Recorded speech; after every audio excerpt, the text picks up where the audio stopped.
d'abord, les tendances sont diverses. Il n'y a pas une seule solution. Que chacun a son propre cloud. Quand je dis sa propre cloud, ça veut dire sa propre définition, sa propre approche. Aussi sa propre besoin. C'est-à-dire qu'en fonction des problématiques qu'ils mettent en place, qu'ils souhaitent mettre en place, ben, on a une réponse différente. Et aussi, c'est souvent discontinu par rapport aux infrastructures qu'on met en place. C'est-à-dire qu'il y a une différence forte entre l'idée et les moyens. Dans l'approche, le pivot, c'est l'informaticien et la DSI. On va dire même plus la DSI que l'informaticien, puisque en fait, il est responsable de toutes les infrastructures. Moi, je dirais que dans la pratique, tout le monde est ouvert, mais les principes de base restent, c'est-à-dire qu'il faut proposer un moyen qui fonctionne. Et c'est un peu le bouleversement du cloud, c'est qu'aujourd'hui, vous mettez sur la table, dans une DSI, des nouveaux moyens de gérer votre donnée, votre information. Parce que tout le monde s'inquiète quand on met ces données aux États-Unis, qui est protégé par le Patriot Act, ou qui peuvent aller en Asie, ou je ne sais où. La sécurité, proprement dite, n'est pas plus compliquée à gérer une fois qu'on définit bien le contexte, à la fois légal et à la fois le contexte technique. Donc de ce point de vue-là, il suffit que les clients mettent en place les infrastructures qu'on nous préconise et tout fonctionne. Donc, nous, on propose de rationaliser, d'avoir une offre professionnelle.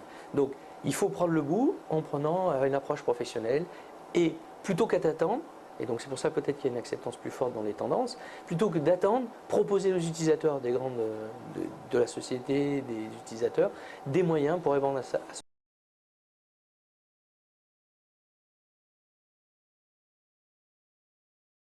On néglige souvent sur la constitution d'un cloud, que ce soit en termes d'infrastructure ou en termes de SaaS, c'est que dans tous les cas, ça va s'appuyer sur de l'infrastructure physique, d'accord? Donc du stockage, du serveur, du réseau.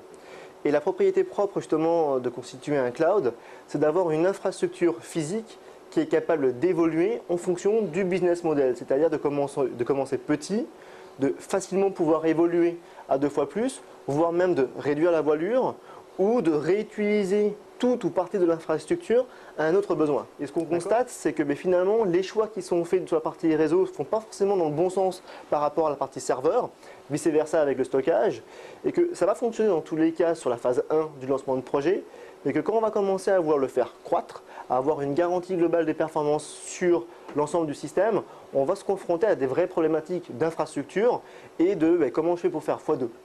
Et donc par rapport à ça, ce qu'on préconise nous, MTI, c'est une infrastructure hardware qui est orientée cloud computing, donc qui va fournir une infrastructure flexible et évolutive sans changer les choix stratégiques en termes d'infrastructure.